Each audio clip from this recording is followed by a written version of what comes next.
Misterios en la otra dimensión. Un programa que va más allá de la realidad.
Buenas y misteriosas noches a todos, aunque sé que esto es un podcast y lo podéis escuchar cuando queráis.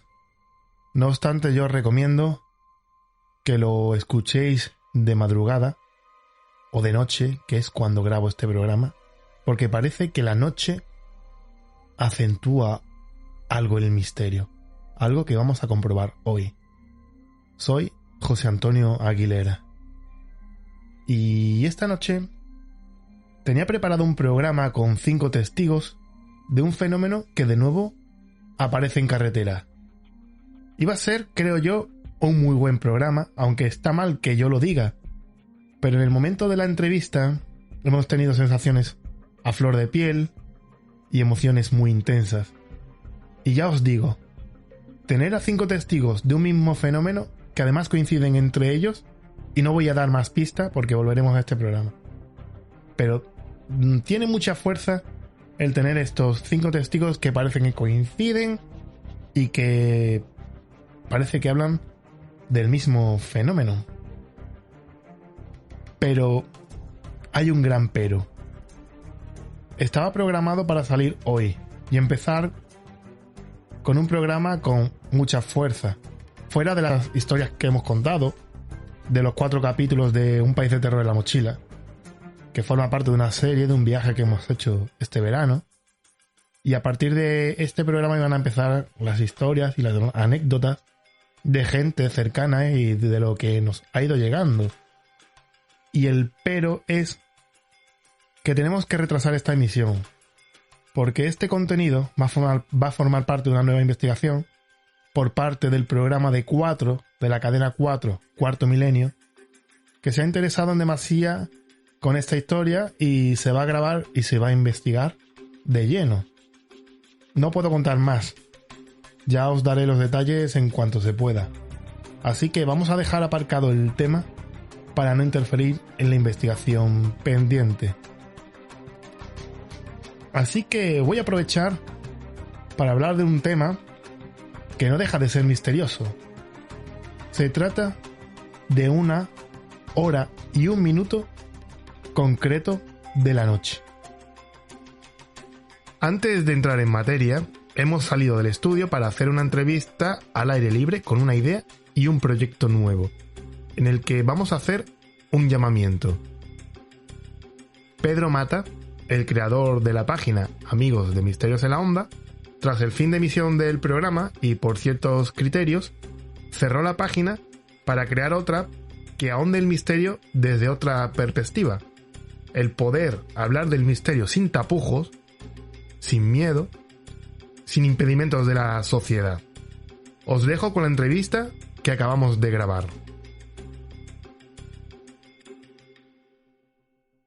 Vamos a aprovechar, ahora que estamos con Pedro Mata, y además en un lugar muy emblemático, yo creo que también emblemático para ti. Muy buenas noches, Pedro.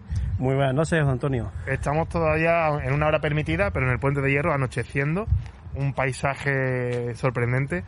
Y vamos a hablar de una iniciativa que ha venido por parte de Pedro, que para mí ha sido una sorpresa, y es que has abierto un grupo de Facebook relacionado con el misterio, que se llama Voces Silenciosas.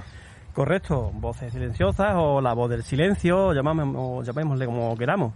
Es un grupo que he querido abrir porque yo creo que hay mucha gente que se ven silenciados, Antonio, se ven silenciados porque el miedo a lo desconocido y el miedo a ser juzgado los tienen silenciados, y eso es así. Y esto de Voces Silenciosas, yo sé de dónde viene, pero me gustaría que tú lo contaras porque además, bueno, has pedido permiso a mi querida Gema, colaboradora del misterio. Correcto. Y esto viene a raíz de un programa que hicimos con ella, que hablamos de su proyecto de desaparecido, La Voz de tu Silencio, de Espacio Oculto. ¿Y a ti te llamó ese nombre? La verdad que sí, estuve escuchando ese programa en concreto y hubo un momento de la entrevista donde se mencionó, se hizo eco de ese nombre, de ese Voces Silenciosas, La Voz del Silencio, y me impactó porque digo, hostia, es un nombre atractivo, es un nombre que tiene gancho, y por supuesto es un nombre que no era inventado por mí y vino relacionado con Gema, y le pedí permiso a Gema. Le dije que quería hacer un proyecto relacionado con el misterio, y le dije que si podía utilizar ese nombre para por lo menos saber que no es mío, que es de otra tercera persona. También me gustaría, hombre, en honor a lo que ha hecho Gema, ¿no?, hablar del tema de desaparecidos, porque tú que has escuchado el programa, a mí me sorprendió. De hecho, no iba a ser un programa dedicado al tema de los desaparecidos, y a mí Gema me sorprendió contándome cómo desapareció la gente y todos los desaparecidos que habían en España.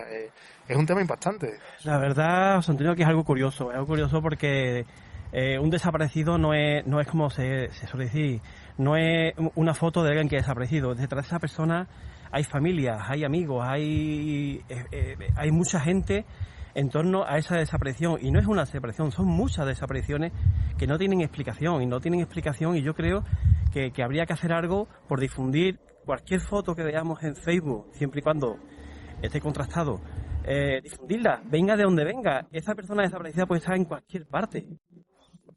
Y es lo que tú dices, ¿no? Darle cabida y que la gente lo conozca. Y además, mira, la semana pasada, sabías que estaba en directo con el programa de Gema, también he estado este viernes, y habló de un caso que fue resuelto, no sé si tú lo has escuchado, de un muchacho, un español, que se fue de intercambio a Inglaterra y apareció, creo que fue en Suiza creo que los países escandinavos, Finlandia, por ahí, apareció sin corazón, sin órganos, y a los familiares no le dieron explicación. De hecho, no hubo una prueba de ADN, no hubo un reconocimiento del cuerpo, simplemente estaba el pasaporte de este hombre en el cuerpo.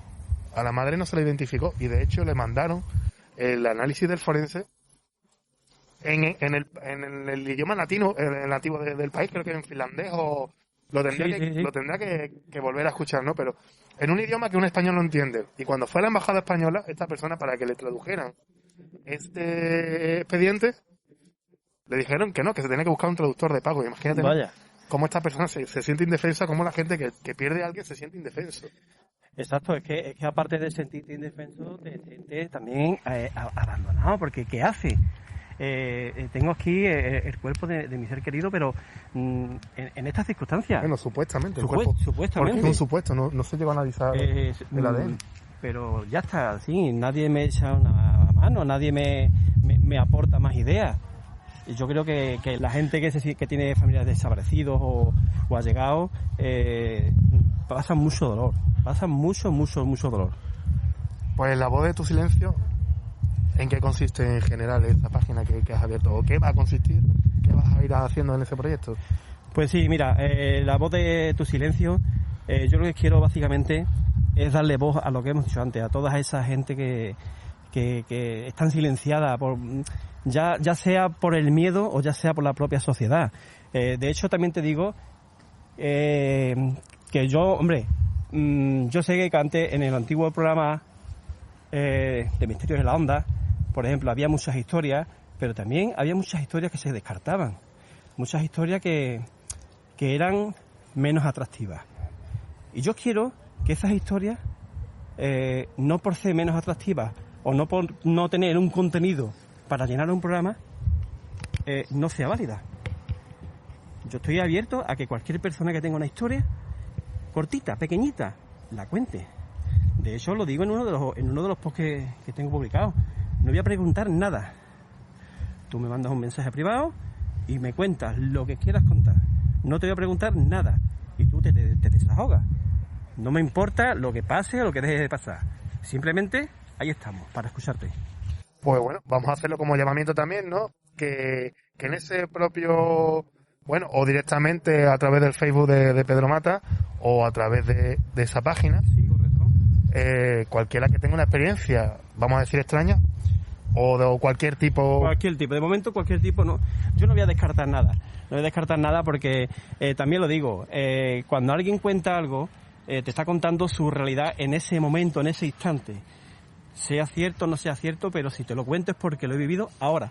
Que más adelante recapacito y empiezo a atar cabo y veo que fue lo que fue. Pero en este momento, mientras que yo no encuentro una explicación, es mi vivencia y es mi historia verdadera. Por lo tanto, ya tengo algunas historias, Antonio. Estupendo, pues vamos a dejar ese llamamiento, esa recopilación de historias, y yo desde aquí te voy a hacer una propuesta también, que si quieres pues también tenga cabida en el programa y que la podamos contar, ponerle la voz a esas personas que tengan esa historia, porque yo creo que sí, que bueno, que la idea de esta página como de mi programa es darle voz a lo que ocurre, a lo que no tiene, para mí, lo que no tiene explicación, lo que llamo misterio, pero de la voz de otra persona que no lo quiera contar, me lo cuenta a mí y nosotros lo contamos. De hecho, también nos tenemos varias historias muy chulas, que en breve, en un par de semanas también vamos a tener una historia de una persona que esto que le pasó no tiene explicación y nos lo va a contar él.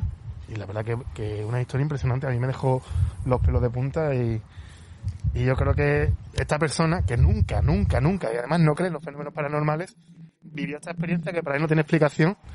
Y es una historia incluso hasta poética y romántica, ya os la contaremos. Uh-huh. Así que bueno, Pedro, yo también te lanzo esa piedra y ya. Muy bien. No, está en tu tejado, ¿eh? Pues, por supuesto que sí. Por último, solamente decirte eso, que a ver, que lo que para uno es un programa de entretenimiento es pasar un rato, me voy a sentar y a escuchar un programa de 1 hora y media, de 1 hora, para otro es un desahogo tremendo, la verdad. Y ya te digo, que no tiene por qué ser una historia que te rellene un programa de 2 horas o de 1 hora y media. Que tú con 5 minutitos cuentas lo que te ocurre en 5 minutitos, seguramente te vas a quedar muy aliviado, seguramente muy aliviado, y yo te aseguro que te voy a escuchar, seguro. Y si tienes alguna pregunta me la haces, pero yo a ti no te voy a preguntar nada, si tú no quieres. Nada más. Bueno, pues esta es la labor que ha hecho, la página que ha abierto Pedro Mata y este proyecto. Y bueno, nosotros también estamos para colaborar contigo y ayudarte en todo lo que puedas. Así que cuenta conmigo. Muchísimas gracias. Gracias a ti, Pedro, por este paseíto que, bueno, un poquito de fresquito, ¿no? Todavía en este tiempo. Pero se puede. Se está a gusto también, porque es un lugar que es precioso, el ambiente que nos rodea, ¿eh? Y además tranquilo, hay muchísima tranquilidad. Tenemos el río a la derecha y a la izquierda, tenemos un trayecto muy bonito, con una iluminación mínima, la suficiente para no perderte. La justa. Y muy relajante.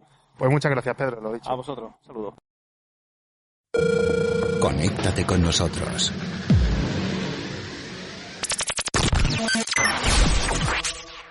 misteriosenlaonda@gmail.com y en Facebook. Misterios en la otra dimensión.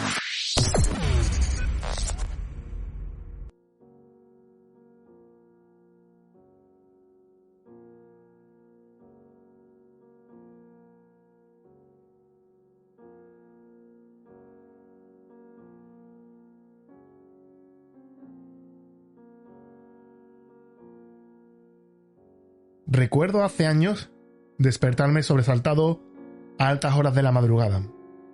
El motivo, aunque parezca raro, es tener una melodía en la cabeza. Precisamente la que estáis escuchando de fondo.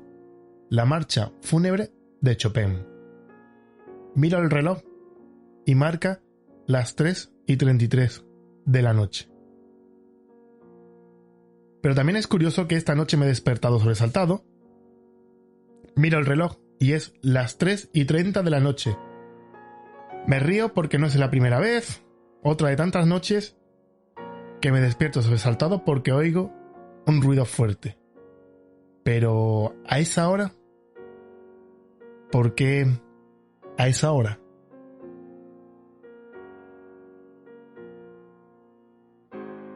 ¿Os suena esta dirección? El 112 de Ocean Avenue, en un pueblecito del estado de Nueva York, en Estados Unidos. ¿Y si os digo que el pueblecito se llama Amityville? ¿Os suena ya? Esta vivienda es famosa, es la llamada Mansión Maldita de Amityville, un lugar conocido como uno de los lugares más paranormales del mundo. ¿Y por qué llega a ser famosa esta mansión? Pues la leyenda de Amityville empieza con un asesinato, el 14 de noviembre de 1974. La familia DeFeo fue asesinado por su hijo mayor, Ronald DeFeo Jr., mientras todos dormían plácidamente en sus camas. Después de este asesinato, un año después, la casa se puso a la venta y el 18 de diciembre de 1975, la familia conformada por George y Katie Lutz y sus 3 hijos decidieron comprarla para mudarse y vivir allí. Sin embargo, tan solo 28 días más tarde, abandonan la morada precisamente señalando la presencia de extraños sucesos atribuidos a fuerzas paranormales. Pero, ¿y por qué estoy hablando yo de Amityville? Pues, ¿sabéis a qué hora Ronald asesinó a toda su familia? Las 3:33 de la madrugada. En los expedientes de psicólogos y parapsicólogos están repletos de casos que se han producido entre las 3 y las 4 de la madrugada. Aún es más inquietante que un número considerable de fenómenos se registren a las 3:33 horas de la madrugada, lo que hace indicar que esto no puede ser puramente casualidad. Así que vamos a separar los fenómenos paranormales con los sueños. Y en nuestro aspecto vamos a hablar de nuestras investigaciones nocturnas, con aparatajes y con experiencias sensoriales. Me refiero a personas que tienen sensibilidad, personas que vienen, nos acompañan en las investigaciones, o nosotros mismos que podemos percibir sensaciones en una investigación, en un lugar donde parece que hay actividad. Pues encontramos momentos de mayor actividad. De hecho, parece que cuanto más nos adentramos en la madrugada, más fenómenos pueden aparecer. En mi experiencia, esto no tiene explicación. Sí, quizás que cuanto más tiempo estemos captando datos, más probabilidades hay de captar algo. Aunque la experiencia también nos dice que se confirma esta extraña regla. Puede haber factores que puedan influir, por ejemplo, el estado de la luna, pues cuanto más luz de la luna, por ejemplo, en luna llena, parece que se acentúa la aparición de fenómenos, o las personas que están en el lugar de la investigación. Hay personas que parecen que atraen a los fenómenos extraños, aunque de esto me gustaría hablar en futuros programas, de personas con sensibilidad y con fuerza para atraer ciertos fenómenos. Entonces, además de todos estos factores, ¿puede influir esta hora en los fenómenos paranormales? Pues se han hecho investigaciones científicas, ya que tantas coincidencias parecen indicar que hay algo de realidad en este sinsentido. Y ya comenté hace varios programas que yo tengo un título universitario de ciencia e intento abordar todo fenómeno desde el punto de vista científico. Y el hecho de que las proximidades de las 3 a las 4 de la madrugada los fenómenos se acentúen pueden tener claras evidencias científicas. La primera y más evidente es el paso del día a la noche, porque sobre esa hora llevamos más horas con menos luz del día, y en esta ausencia de luz diurna es cuando más fenómenos se pueden captar. Al pasar las 4 nos acercamos más al amanecer, que es cuando empieza a clarear el nuevo día y parece que los fenómenos pierden fuerza. Otra evidencia es que suceden más muertes entre las 3 y las 5 de la madrugada, según un estudio médico, porque en este periodo es cuando el sistema inmune del cuerpo dicen que se encuentra más vulnerable. Es decir, se trata de un instante en el que suelen fallecer personas muy enfermas o terminales, sencillamente porque están mucho más débiles. Pero si entramos en el mundo de los sueños, entramos en un mundo muy diferente. Hay personas que afirman levantarse sobresaltado a las 3:33, y la recurrencia de este fenómeno es lo que hace pensar que hay algo raro, que algo raro pasa. Ya os he comentado que a mí me ha pasado, pero yo sé que no soy el único. Hace 2 noches, sin ir más lejos, desperté de una pesadilla sobresaltado. Miro el reloj, un reloj de estos deportivos que te miden la calidad del sueño y las pulsaciones, y que además se ilumina si levantas un brazo. ¿Qué hora es?, me pregunto. Las 3:30. En ese momento no hago más que sonreír, porque tenía pendiente un programa como este, y no hace más que reivindicar lo que aquí os estoy contando. Pude comprobar, de hecho, al despertarme en la mañana, en la aplicación que controla el reloj, que en el entorno de las 3:30 mi corazón estaba acelerado, como si hubiera hecho una actividad deportiva. Y ya que hablamos de estudios científicos, también los hay acerca del sueño y despertarse a ciertas horas, en experimentos, en lugares cerrados, con cámaras, con sensores, donde se hacen experimentos sobre el sueño, cómo duerme la gente y las fases que tiene el sueño. Y en uno de estos estudios se habla de un alto porcentaje de gente que se ha despertado a las 3:33, ya sea por un sobresalto, o ya sea por una pesadilla, o por algún ruido que lo despierta supuestamente inconscientemente, o por algo que es peor aún, por una parálisis del sueño. Porque si hablamos de pesadillas, hay algo que puede provocar o formar parte de lo que puede ser la peor pesadilla de tu vida: la parálisis del sueño.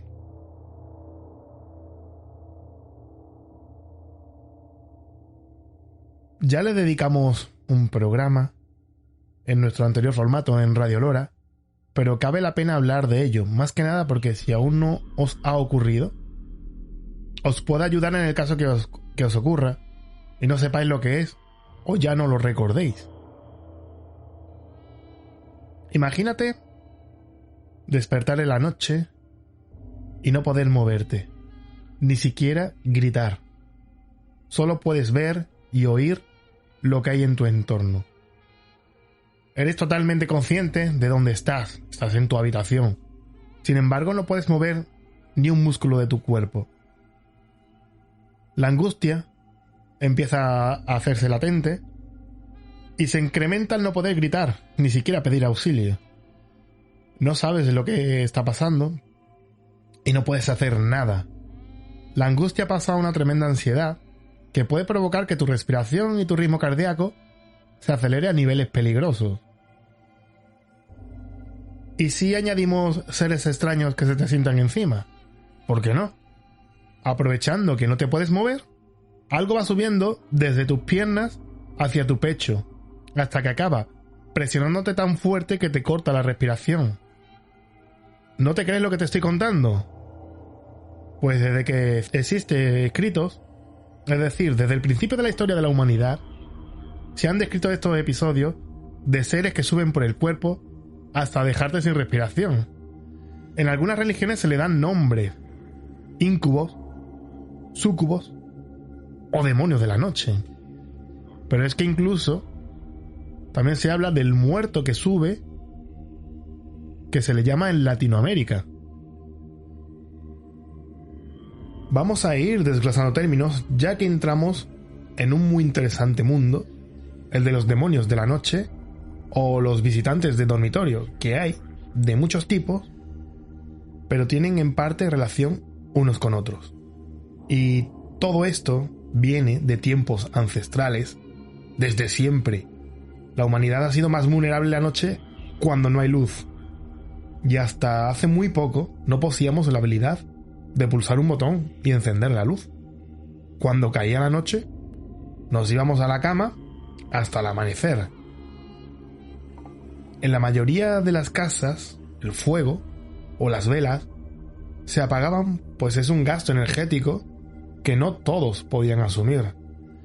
Las velas están hechas de un material que no todo el mundo poseía, y un fuego en la casa dependía de la leña que tuvieras o que pudieras tener. Entonces, si caída la noche, lo más rentable es apagarlo todo e irnos a dormir y arroparnos con la ropa que tuviéramos. Y en plena noche, además, encender una vela era un gesto muy complicado, ya que hay que buscar la vela, hay que buscar algo para encenderla, y el propio acto de encenderla no es cuestión de segundos. Poneros en la situación.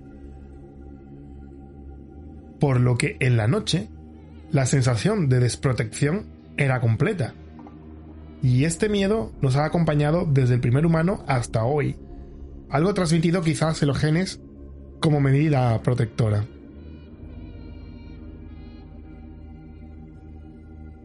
Desde la Edad Media hasta casi hoy, surgieron una serie de leyendas y seres de la noche que tomaron fuerza como amenaza religiosa de castigo divino. En el surgir del infierno y el demonio, aparecen unos seres menores, unos demonios, que venían a atormentarnos por la noche, en el momento de nuestros sueños. Es cuando aparecen los íncubos y los súcubos. Del latín incubus, in, sobre, y cubare, yacer, acostarse. Aparece un demonio que se posa encima de la víctima que está durmiendo para tener relaciones sexuales y poder traer descendencia a este mundo. Dos detalles curiosos que luego desvelaremos son que la tradición religiosa sostiene que tener relaciones sexuales con un íncubo o un súcubo puede provocar un deterioro en la salud o incluso hasta la muerte, y que las víctimas viven la experiencia como un sueño sin poder despertar de este. Esto en cuanto a demonios que atacan a mujeres, pero también había ración demoníaca para los hombres. Los súcubos, del latín sucubus, de sucubare, reposar debajo, son unos demonios que toman la forma de mujeres muy atractivas para seducir a los varones, sobre todo a los adolescentes y a los monjes. Se introducen en sus sueños y en sus fantasías. Los súcubos pueden afectar a la persona mientras duerme, cambiando y transformando su apariencia de una mujer a otra cosa en muchos de los casos. Puede ser un ser terrorífico o la propia apariencia del demonio. Hay una larga lista de súcubos con nombres propios en la tradición y muchos de ellos aparecen con la introducción del cristianismo en América del Sur. Y es que, hablando de América del Sur, otro ser de la noche es el muerto que sube. Otra tradición que afirma que en mitad de la noche puede aparecer un muerto que empieza a subirte encima desde los pies de tu cama, evitando que puedas moverte con su peso. Estas apariciones se llaman alucinaciones hipnagógicas y en el mundo del misterio se le denominan a estos como seres hipnagógicos que se producen durante el sueño. Ahora bien, no te asustes porque todo tiene su explicación. La parálisis del sueño es un trastorno del sueño, algo que nos puede pasar, o más bien nos tiene que pasar a todos al menos una vez en la vida. Aunque hay personas más propensas que otras, también es verdad, es algo que los psicólogos afirman que es tan natural que nos puede pasar. Y el estar preparado puede salvarte la vida. No es sencillo de explicar, pero para simplificar se puede decir que mientras tu cuerpo cree que estás dormido, tu mente está despierta. Y también la parte cognitiva, tus oídos y tus ojos. Te has despertado tan rápidamente en la fase de sueño profundo que tu cuerpo aún no está preparado para moverse. Es decir, no te has activado todavía. Y entonces es cuando vienen los problemas. El cuerpo no se puede mover, por mucho que quieras. Esto provoca un shock en el cerebro que, si no eres consciente del problema, se puede agravar hasta producir alucinaciones y sensaciones. Que un ser suba por la pierna hasta el pecho se explica así. Las piernas van recobrando sensibilidad y movilidad, la sangre va fluyendo de manera similar a un hormigueo cuando decimos que se nos han dormido las piernas. Esto hace percibir que alguien está subiendo por las piernas. Si seguimos en un estado de ansiedad, los fenómenos se agravan, hasta hacer sentir que un ser sube al pecho. Incluso se puede llegar a formar una alucinación, que en el peor de los casos puede acabar con un ataque al corazón con su fatídico desenlace. ¿Y qué podemos hacer en un caso de parálisis del sueño? Parece fácil, ¿no? Pero si nos relajamos, el episodio puede durar 1 o 2 minutos. Es muy angustioso, lo sé, yo lo he vivido. En caso de que entremos en pánico, puede prolongarse hasta 15 o 20 minutos. Por eso es importante saber lo que nos pasa y cuándo nos pasa. Ya os digo que es complicado y una sensación maldita. Por suerte a mí ya me habían contado lo que era un trastorno y pude tomármelo con calma. Pero aun sabiéndolo, antes de ocurrirme, tenía miedo muchas veces de dormirme y que me pasara. Hasta el momento en el que tuve una pequeña parálisis de sueño. En efecto, no te puedes mover, no puedes gritar. Y esto es lo más angustioso. Pero sabiéndolo, me relajé y todo volvió a la normalidad. Comprobé que no era tan malo, en cierto modo. Pero nos estamos desviando de la temática del programa de hoy, las 3:33, ¿o no? Pues no, porque según los expertos y en diversos estudios, la hora más propensa para producirse la parálisis del sueño, o la hora que más se produce la parálisis del sueño, ¿os la podéis imaginar? En efecto, las 3:33. Y por eso también se le llama la hora del muerto.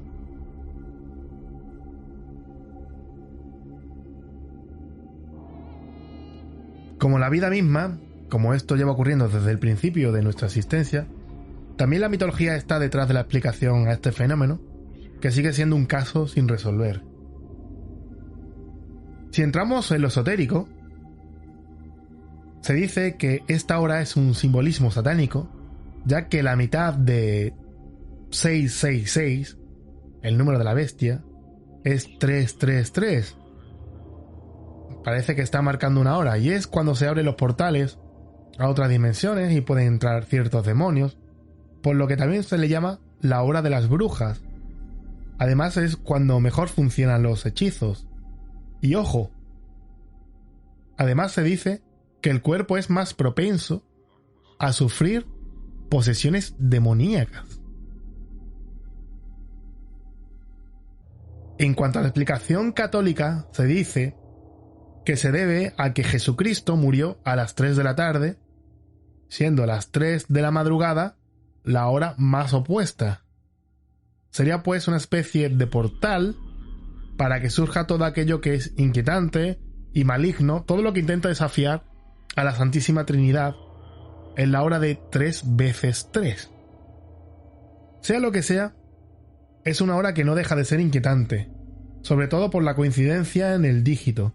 Si le buscamos una explicación, lo más cercano sería que es la hora que más vulnerables somos. La mente está totalmente desconectada y un despertar repentino podría tener sus consecuencias. Pero estamos en la misma. ¿Siempre a las 3:33? ¿Le veis explicación?